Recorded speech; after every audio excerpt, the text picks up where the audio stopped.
Hey everybody, it's me Marty, and I am in my shop today. Yay! And I'm gonna build something. Well, I'm gonna make something. I'm gonna create something.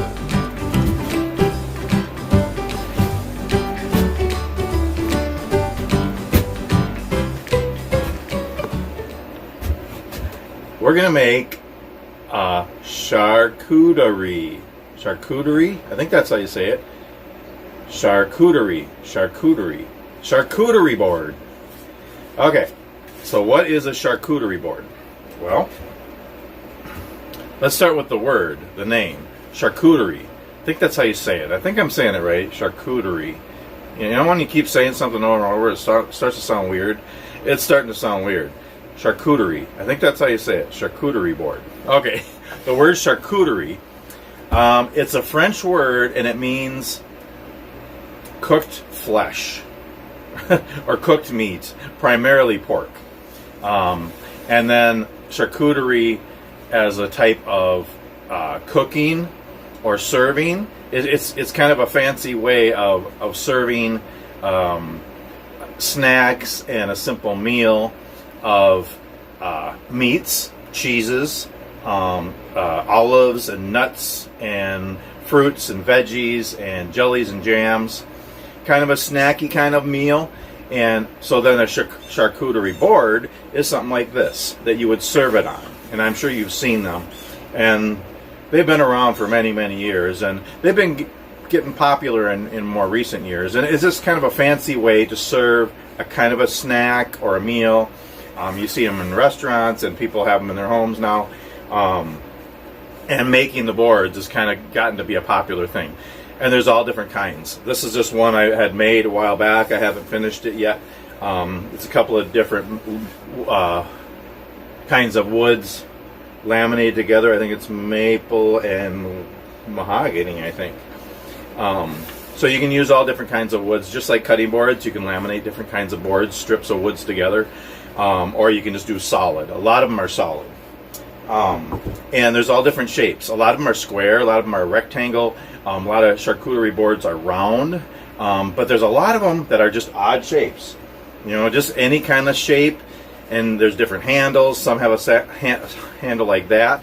Some have little metal handles on them. Some have a hole here in the handle where you can hang it on a nail in the kitchen. Some have like a leather cord or a string on them. There's all different variations, all different sizes. I've made a few in the past. I have some in the house that are a little bit longer than this. It's just kind of fun. You can make any shape. There's no right or wrong shape of a charcuterie board. So anyway, I'm going to make one today. And I'm going to use my miter saw, scroll saw, router, and that's about it. And drill press. And yeah, some hand sanding, and then I'm going to finish it with mineral oil. That's about it. So we're going to make one today, and I'll show you the steps. And it's just kind of a fun little thing. You can't think about charcuterie boards. You can cut on it. You can use it as a cutting board, but primarily people don't. It's more of a serving tray. But people usually make them out of tight-grained hardwoods so that you can cut on them if you want. If you want to cut like summer sausage or cheese or whatever, you can. Just don't do a lot of cutting because you want to keep them looking nice. And you can keep them, you know, just like a cutting board. You can lightly sand them every once in a while and put new mineral oil on. But charcuterie boards, they, you know, try to keep them looking nice all the time because they're more of a serving board. So yeah, let's make it. Okay. So hopefully you can hear me because I got my fan on high because it's really hot. It's like 87. Anywho, first thing we're going to do is just cut it to length. I don't have a whole lot of wood on hand right now, but I have a piece of maple. So I'm going to make this charcuterie board out of solid maple. And I got a nice piece of maple here, and it is 5 3/4 inches wide, and I'm going to cut it to 14 inches long.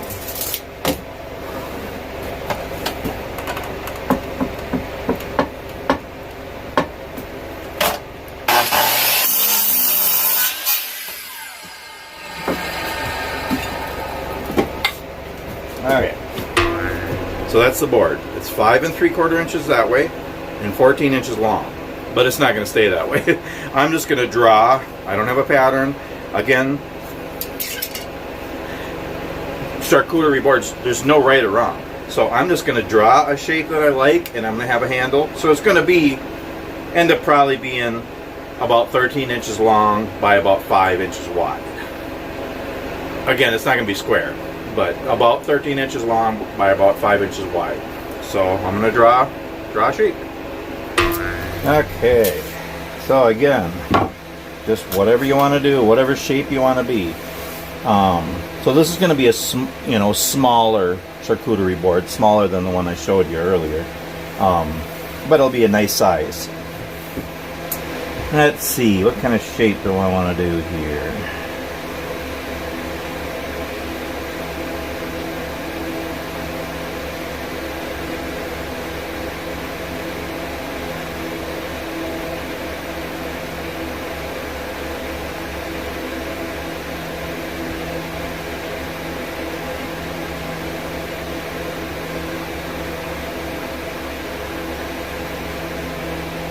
Yeah, I think I like that. Nothing real fancy, but handle here, and that's a nice size. Yeah.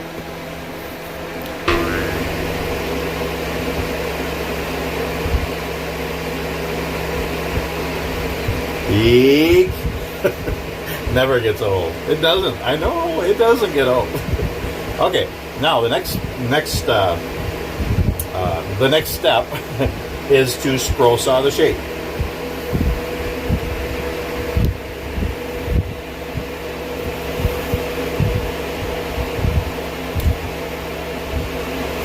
And this is maple, so you know what that means.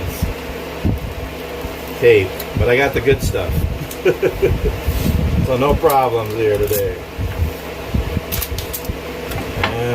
I'm just going to do the whole thing because I'm just cutting the perimeter of this shape, but to try to go around all the lines, I'm just going to do the whole board. Oh, good night. Come on. Oh, you gotta be kidding me. This is the good stuff. Okay. Oh my gosh, are you kidding me? No. Oh, geez. Oh, good night. This is the good kind, too. What's the deal? Oh, you gotta be kidding me. This is the...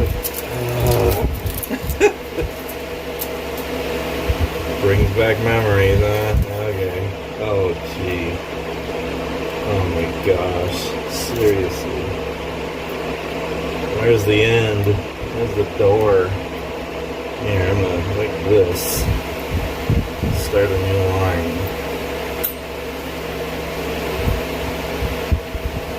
But it's not the cheap kind, this is the good kind. Oh my gosh. Seriously. Oh, there we go.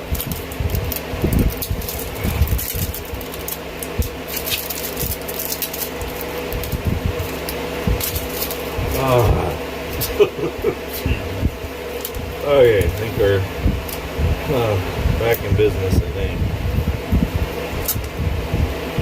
I think the key is to not lose the end.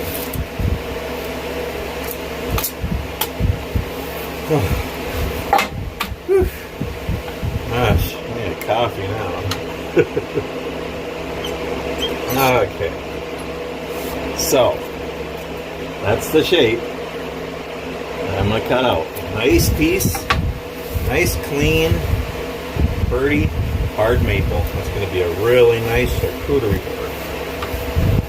See if I can cut it without this blade breaking. And now I put tape on the back. I put clear packing tape on the back for you new people. What that does is it keeps the blade cool, and it helps that the maple doesn't burn and less chance that the blade is going to break. That's why I put clear packing tape on the back of hardwoods when I scroll saw.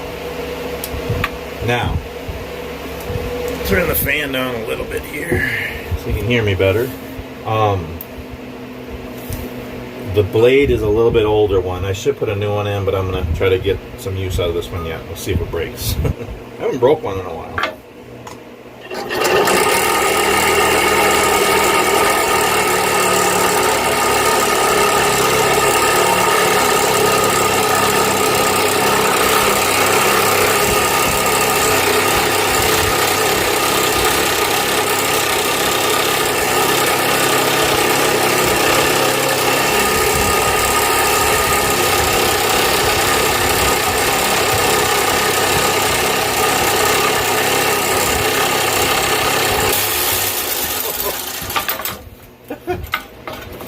Well, I spoke too soon. That's okay. Sometimes it's good to break one on camera because you can see what it's like. So the blade is tensioned, okay? When you put the blade in there, you put the tension on so it's really tight. So I got to use tools to take the blade out the bottom. The top is toolless, but the bottom you use tools. So yeah, when there's tension and it breaks, the whole thing keeps, it keeps moving, so it's rattling and it's loud, so kind of scares you a little bit. But it's just part of scroll sawing. Blades break. Hi, hon.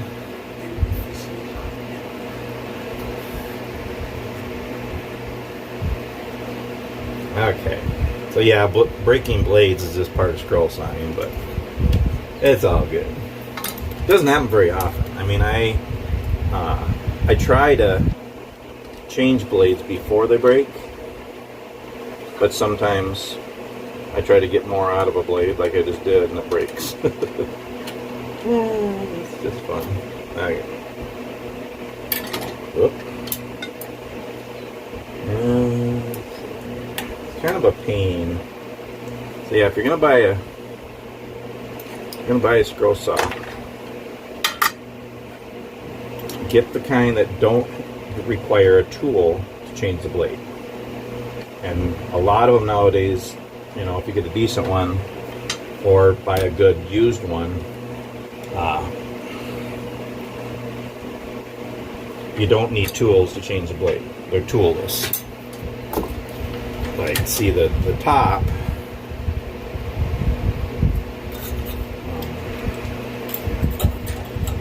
So I used tools to put the blade in on the bottom, but the top, you just put it in there and close this. That's toolless. And a lot of the saws have that on top and bottom. And it's just a little bit easier. And so yeah, try to get a scroll saw that's got toolless blade change. Okay. Try this again.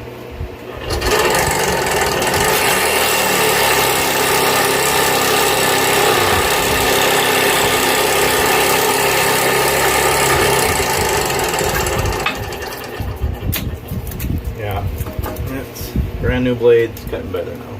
All right.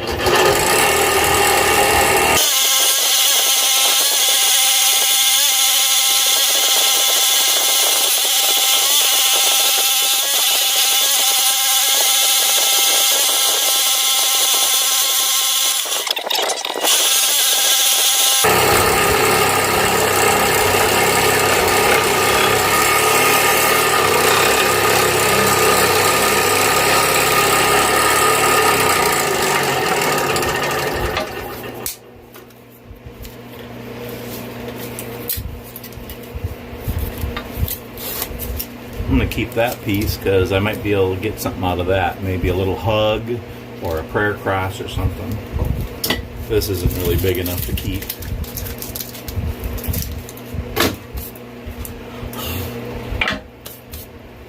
Okay. Pretty nice, huh? Now, the tape off. Usually with the better quality tape, it comes off pretty good.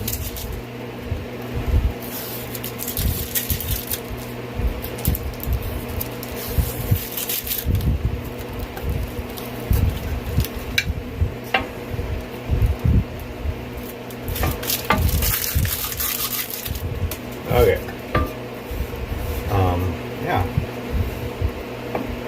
Okay, now we'll head over to the drill press. Okay, so now I'm going to drill a hole right there in the handle, just to be able to hang it on a nail on the wall in the kitchen, or if you want to put a string through it. And I'm using, I don't know what this is, it's like a 3/4 inch Forester bit.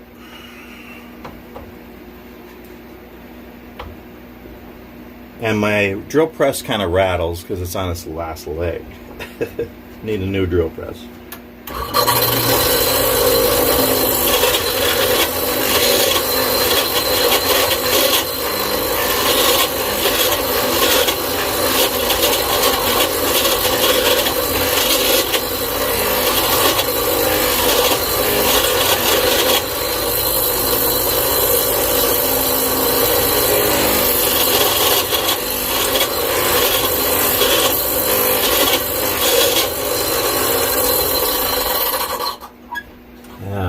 It's really on its last leg.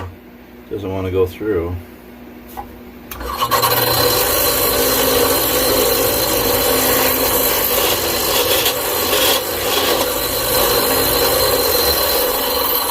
Okay.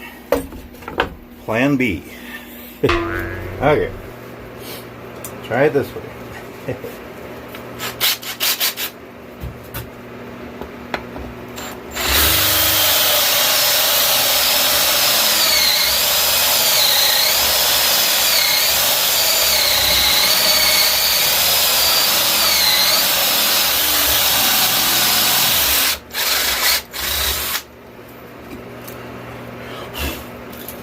Yeah. There we go. It's taking shape. Now we go to the router table. Okay. Now I'm at my router table. Well, it's not really a router table, it's my sign making table, but I have my routers here. Okay. So I have this is my palm router again with my handy dandy base with handles on it. Works really nice using a palm router like this for carving signs and doing lots of stuff. And I have a bit in here. It's just a round over bit. And what I'm going to do is I'm going to round over the edges. I could just do the top. You don't really have to do the back. You know, you can keep the back flat on the edges. I mean, of course there is no front or back, but I think I want to have this the top, that the back. And just because I'm right-handed, it's easier to hold that way than this. I don't know. Anyway, it doesn't matter. You can round over the edges of the top, leave the bottom the regular, or you can round over the edges on both. I think I'm going to do both. So I'm going to round over the edges on the top and the bottom, and I'm going to try to round over the edges in the hole. I'm not sure if it'll work. That might be too small of a hole. The bit actually fits in the hole, but I don't know if I can do it. We'll see. And this is maple, so it might burn a little bit, but I'll just sand it if it gets burnt. So, yeah, here we go. And get you down a little lower here. Whee!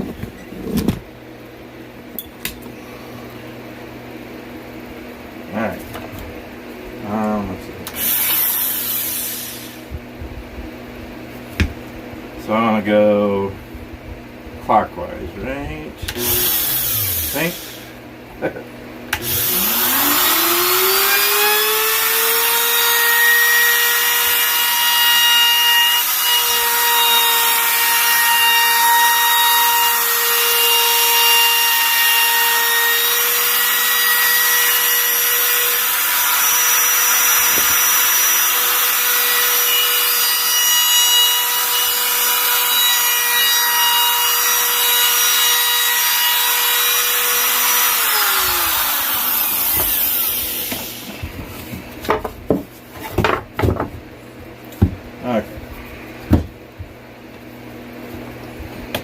Be nice to have a cordless, but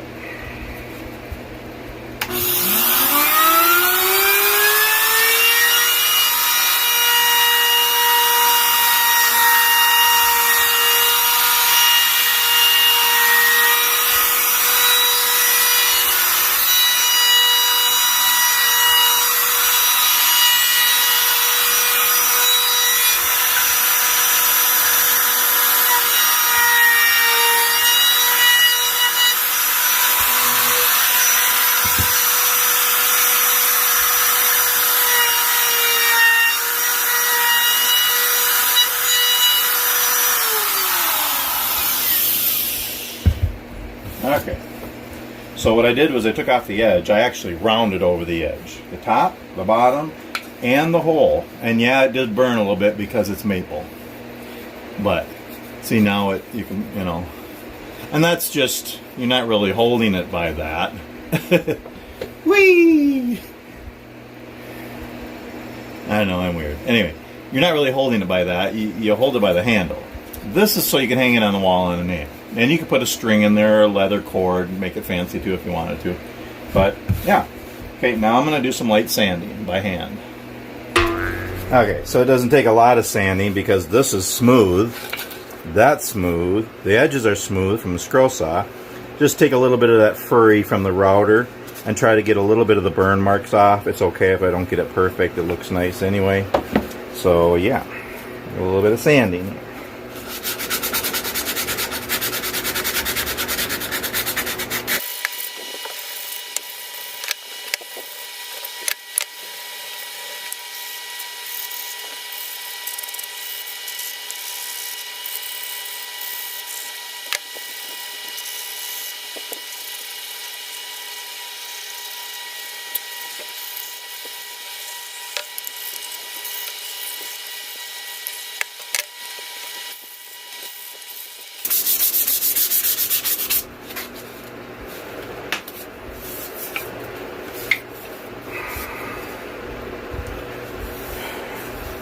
Okay, how's that look?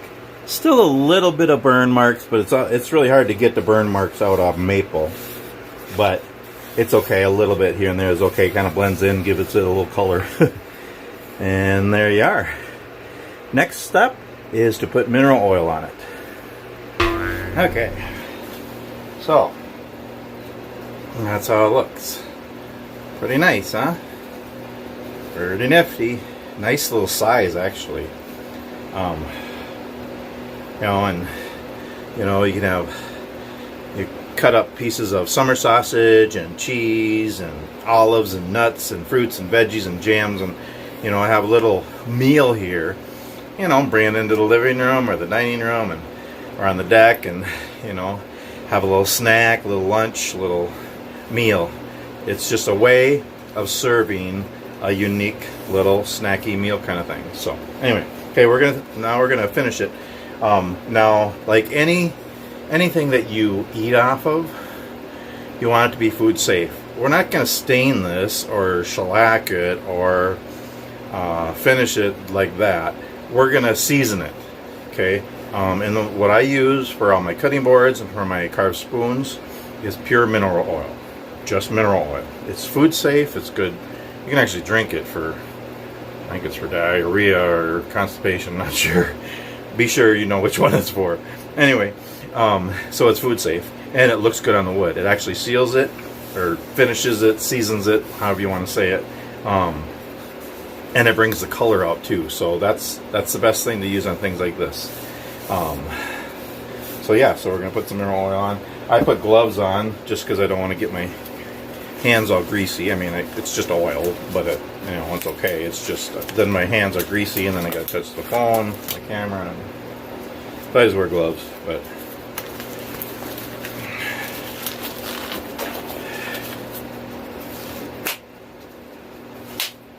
ready for surgery. Anyway, okay. So now you can kind of see it come to life here a little bit. It's maple. It's solid, beautiful, hard maple. So there's not a lot of color, but it still looks nice when you put oil on it.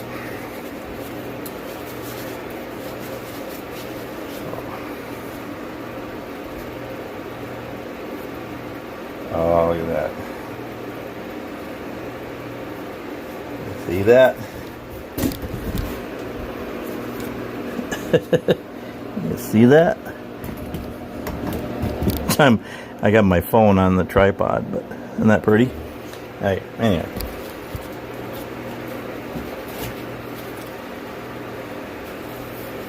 Oh yeah. Oh. Yeah. I think any wood project, the best part is putting on the finish. Now, this is more of a seasoning. but it still looks beautiful. It just brings out the color. Look at that. Are you seeing this? Are you getting it? Oh, look at that.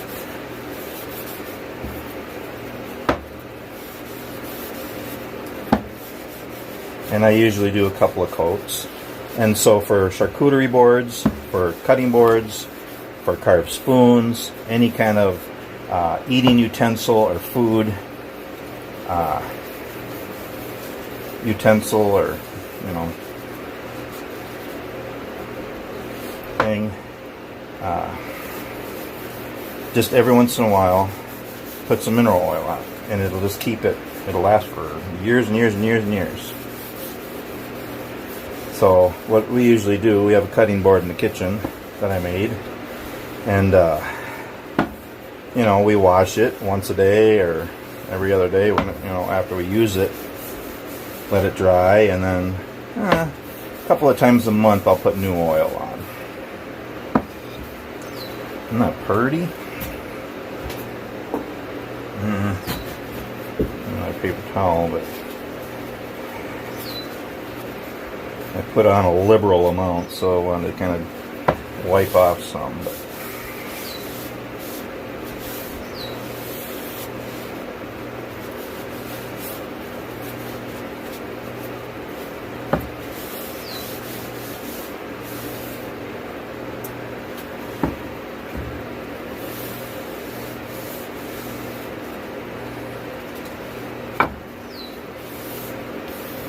oh yeah.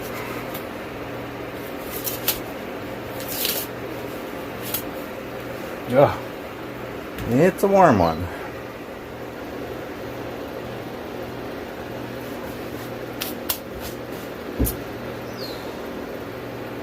And there you are.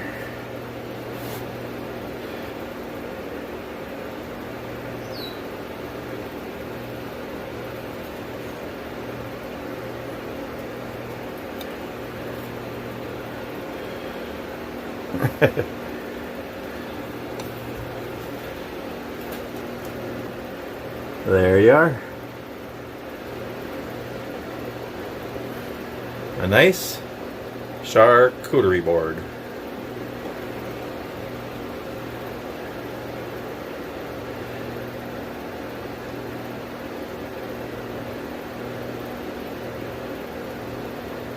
I'm gonna do one more step. I'm gonna bring it in the house and I'm gonna put some food on it so you can see what it looks like.